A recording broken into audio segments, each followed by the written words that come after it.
नमस्कार दोस्तों, दिव्या साहित्य संग्रह में आप सभी का स्वागत है। हम देखते हैं राजभाषा।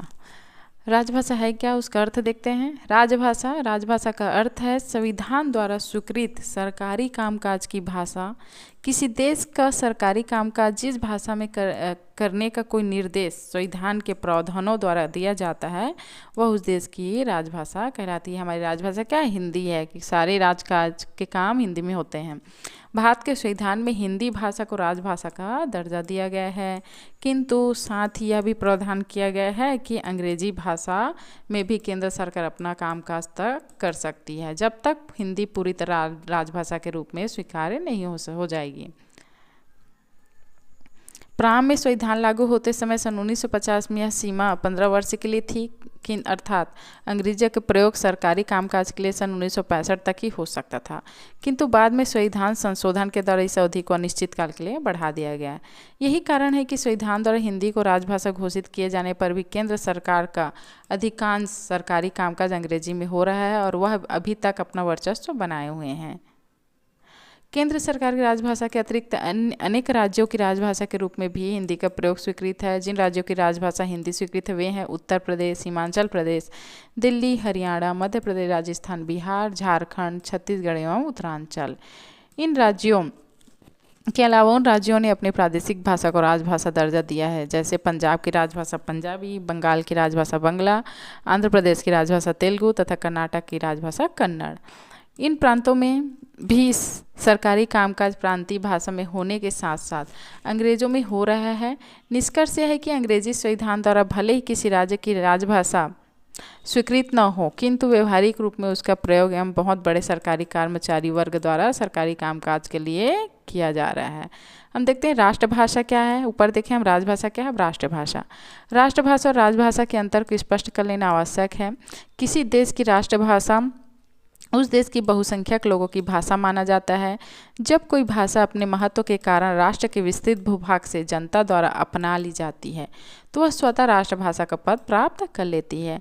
हिंदी भारत की राष्ट्रभाषा है क्योंकि वह उपयुक्त कसौटी की पर खरी उतरी है। राजभाषा की अभिप्राय देश के संविधान द्वारा स्वीकृत वह भाषा है जिसमें संघीय सरकार अपना कामकाज करती है, अर्थात जो संवैधानिक तौर पर घोषित सरकारी कामकाज की भाषा होती है। भारतीय संविधान में अनुच्छेद 343 से 51 तक राजभाषा विषयक प्रावधान किए गए हैं और यह स्पष्ट हो गया है कि संघ की राजभाषा हिंदी और लिपि देवनागरी लिपि होगी। स्पष्ट है कि हिंदी भारत में तो राजभाषा तो है, साथ ही भारत के बहुसंख्यक लोगों की भाषा होने के कारण राष्ट्रभाषा भी है, किंतु राजभाषा जहाँ संवैधानिक रूप से मान्यता प्राप्त भाषा हो माना जाता है वह राष्ट्रभाषा का देश के संविधान से कोई लेना देना नहीं है। राष्ट्रभाषा के कुछ आवश्यक गुण देख लेते हैं। जिस प्रकार किसी राष्ट्र की संप्रभुता एवं स्वाभिमान का प्रतीक राष्ट्रीय ध्वज एवं राष्ट्र चिन्ह होता है, ठीक उसी प्रकार राष्ट्र की संस्कृति एवं भाषा भी उसके आत्मगौरव और अस्मिता का प्रतीक होती है। भारत भाषी राष्ट्र है। विस्तृत भूभाग वाले इस राष्ट्र में कश्मीर से लेकर कन्याकुमारी तक और कच्छ से लेकर ब्रह्मपुत्र तक अनेक भाषाएं बोलियां बोली जाती है, किंतु सांस्कृतिक दृष्टि से भारत एक इकाई है। विभिन्नता में एकता भारत की दुर्बलता न होकर इसकी शक्ति है। कश्मीरी, सिंधी, पंजाबी, हिंदी, राजस्थानी, गुजराती, मराठी, उड़िया, असमिया, बंगला, तमिल, तेलुगु, कन्नड़, मलयालम जैसे अनेक समृद्धि भाषाएं भारत में वहत है, मतलब निवास करते हैं। प्रश्न यह है कि इनमें से किसे राष्ट्रभाषा माना जाए और क्यों। सर्वप्रथम हमें राष्ट्रभाषा के लिए अपेक्षित गुणों पर विचार कर लेना चाहिए और इसके बाद यह देखना चाहिए कि भारत की कौन सी भाषा इस गुण सर्वाधिक मात्रा में है, उसी को राष्ट्रभाषा का सम्मान दिया जाना चाहिए। सामान्यतः ये गुण निम्नलिखित हैं, देखते हैं। राष्ट्रभाषा देश के बहुसंख्यक लोगों द्वारा प्रयोग में लाई जाती है, उसमें उच्च कोटि के साहित्य की रचना हुई हो, उसका शब्द भंडार विस्तृत एवं समृद्ध हो, वह व्यापक क्षेत्र में व्यवहृत हो, उसका व्याकरण सरल एवं नियमबद्ध हो, उसकी लिपि सुस्पष्ट एवं वैज्ञानिक हो, वह राष्ट्रीय संस्कृति का प्रतिनिधित्व करती हो, वह भाषा राष्ट्रीय एकता में सहायक हो। हिंदी के अतिरिक्त अन्य किसी भाषा में गुण विद्यमान नहीं है, अतः हिंदी ही भारत की राष्ट्रभाषा के पद पर प्रतिष्ठित हो सकती है। उपयुक्त विवेचन के आधार पर यह कहा जा सकता है कि हिंदी भाषा में राष्ट्रभाषा बनने की क्षमता विद्यमान है। अंग्रेजी परस्त लोग भले ही हिंदी का विरोध करते रहे हैं, किंतु यह सत्य है कि हिंदी भारत की राष्ट्रभाषा है। राजभाषा हिंदी की समस्याएं। हिंदी पूर्णतः राजभाषा नहीं बन सकी। इसके कुछ प्रमुख कारण निम्नवत हैं। अधिकांश सरकारी अधिकारी अंग्रेजी के पक्के भक्त हैं। वे अंग्रेजी के ही माध्यम से चयनित होकर राज्य की सेवा में आए हैं। इस कारण से हिंदी का प्रयोग करने के प्रस्ताव फाइलों में दबे रह जाते हैं। अंग्रेजी अंग्रेजों की भाषा है और अंग्रेजों ने बहुत समय तक इस देश में शासन किया, इसलिए अंग्रेजी का व्यवहार करना लोग उच्चता और गौरव का प्रतीक समझते हैं। लोगों में देशभक्ति, राष्ट्रीयता और अपनी संस्कृति से लगाव की भावना उत्पन्न नहीं हुई है। हिंदी की वर्णमाला 52 अक्षर हैं, इसलिए टाइपराइटर, कंप्यूटर, छापे खाने का काम हिंदी में उतनी शीघ्रता से नहीं होता जितनी शीघ्रता से अंग्रेजी माध्यम से होता है। विदेशों से संपर्क का माध्यम अंग्रेजी। विदेश जाने के इच्छुक लोग अंग्रेजी का व्यवहारिक ज्ञान करने के लिए पूर्ण रूप से अंग्रेजी का व्यवहार करते हैं।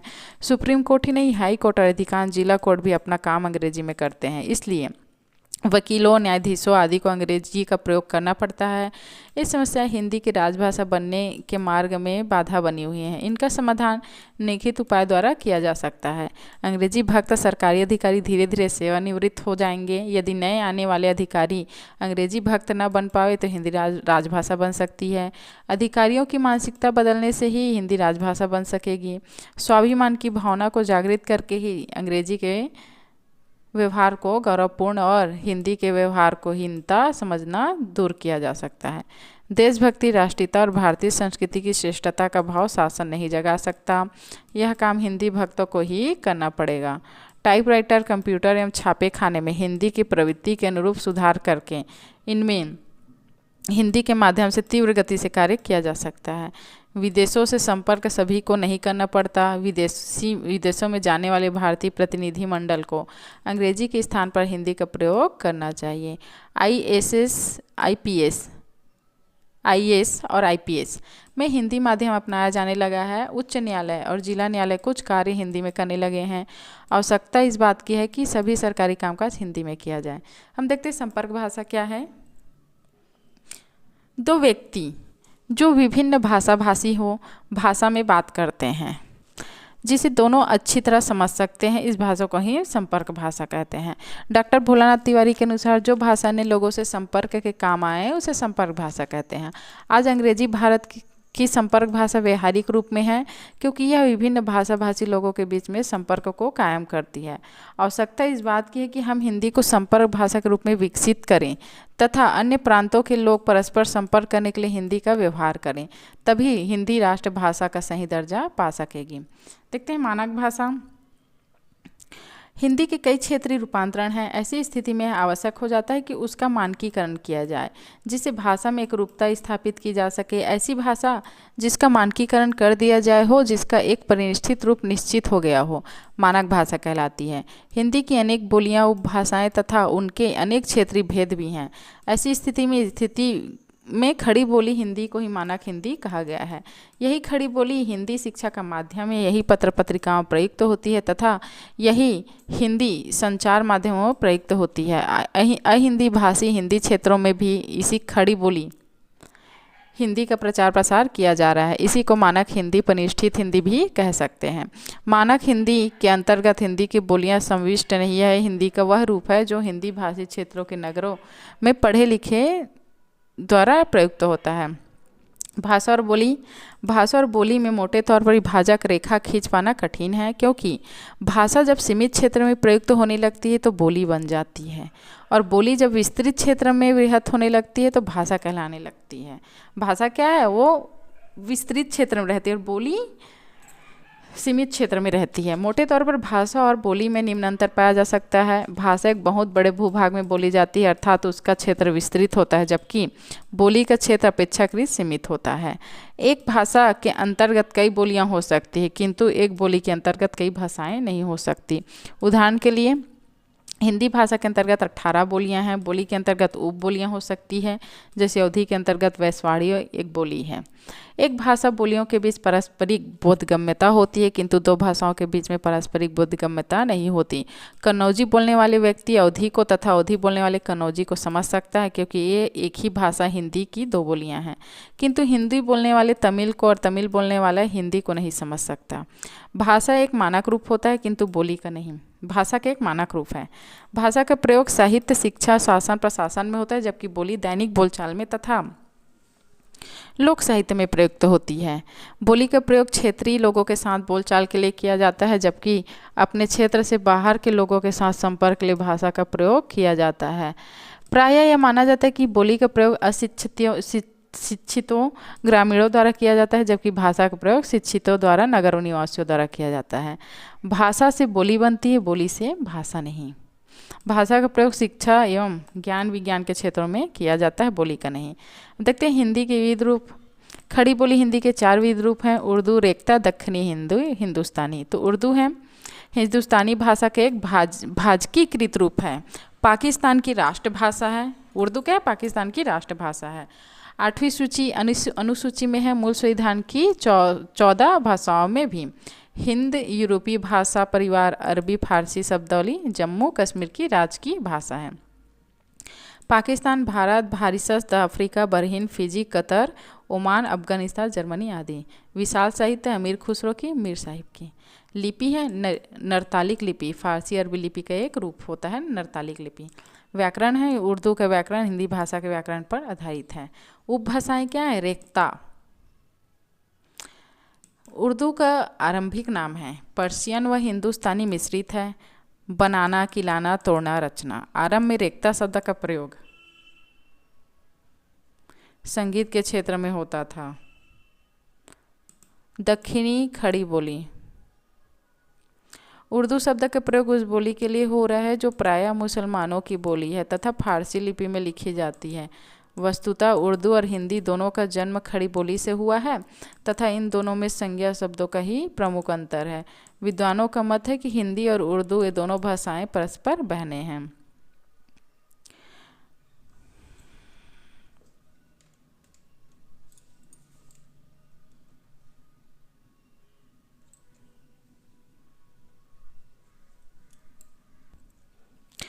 वस्तुतः उर्दू कोई अलग भाषा नहीं है, यह खड़ी बोली की ही एक शैली है जिसमें अरबी फारसी के शब्दों की अधिकता रही है और जो फारसी लिपि में लिखी जाती है।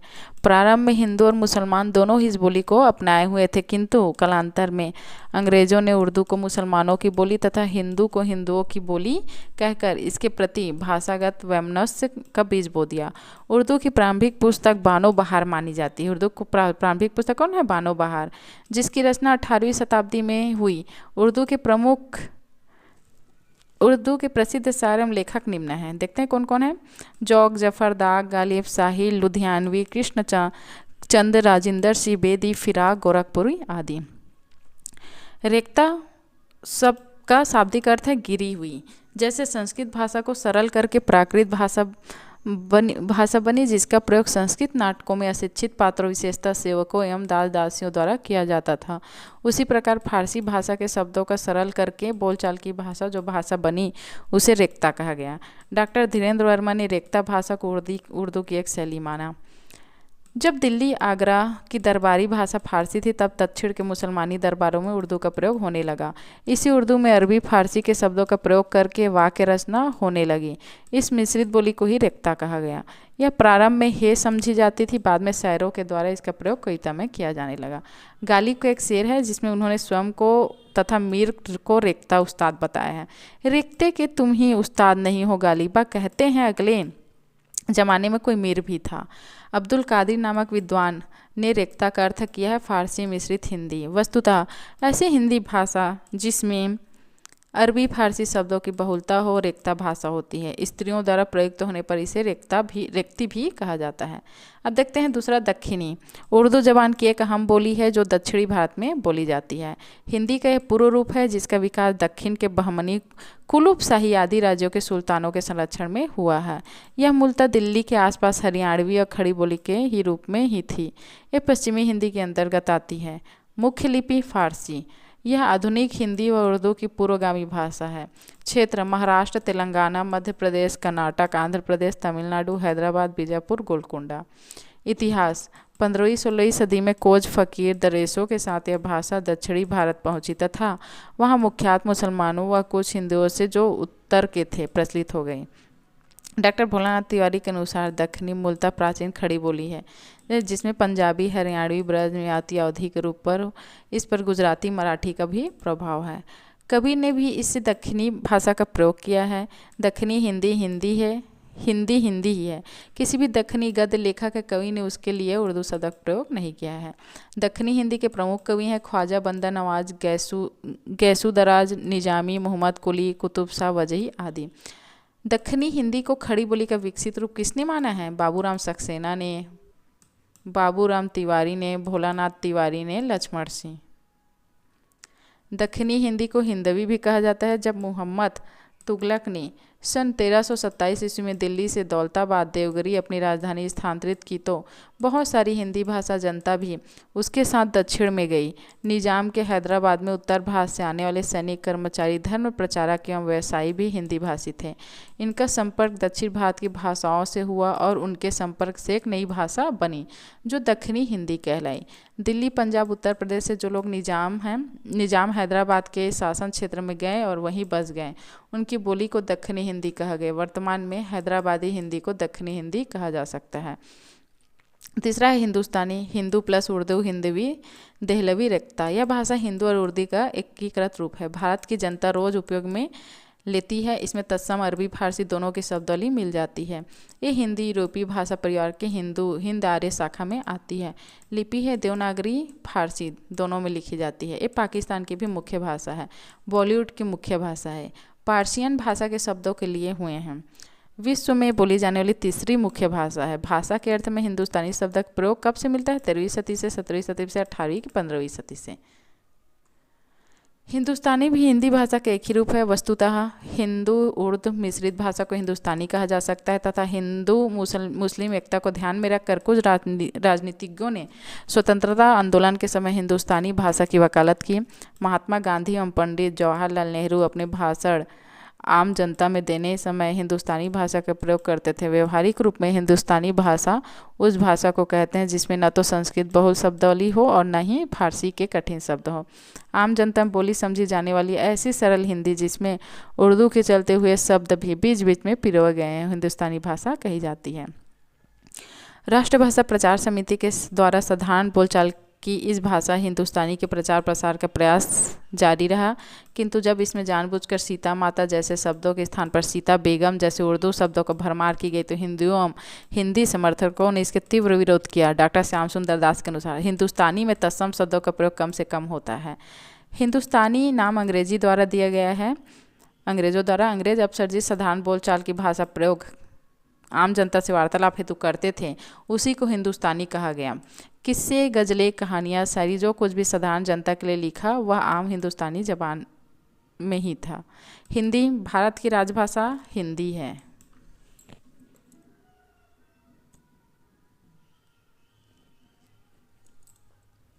हिंदी भारत की राजभाषा है। हिंदुस्तानी की मानकीकृत रूप है हिंदी, उर्दू दोनों हैं। संस्कृत के तत्सम एवं तद्भव शब्दों का प्रयोग अधिक है। हिंदी की अरबी फारसी शब्द कम ही हैं। भारत की राष्ट्रभाषा है। जब सबसे अधिक बोली और समझने जाने वाली भाषा है हिंदी क्या है? भारत की राष्ट्रभाषा है। लिपि है देवनागरी लिपि। चीनी के बाद विश्व में सबसे अधिक बोले जाने वाली भाषा क्या है? हिंदी। अमेरिका, मॉरिशस, दक्षिणी Africa, Yemen, Uganda, Singapore, Nepal, Germany. New Zealand में हिंदी सर्वाधिक बोले जाने वाली भाषा है। किताब हिंदुस्तानी, पुस्तक हिंदी। हिंदुस्तानी और हिंदी के व्याकरण में ज़्यादा अंतर नहीं है। 13वीं सदी में अमीर खुसरो ने खालिक बारी के सबसे पहले हिंद और हिंदवी दोनों शब्दों का प्रयोग एक ही भाषा में लिखा है। कौन से सदी में? 13वीं।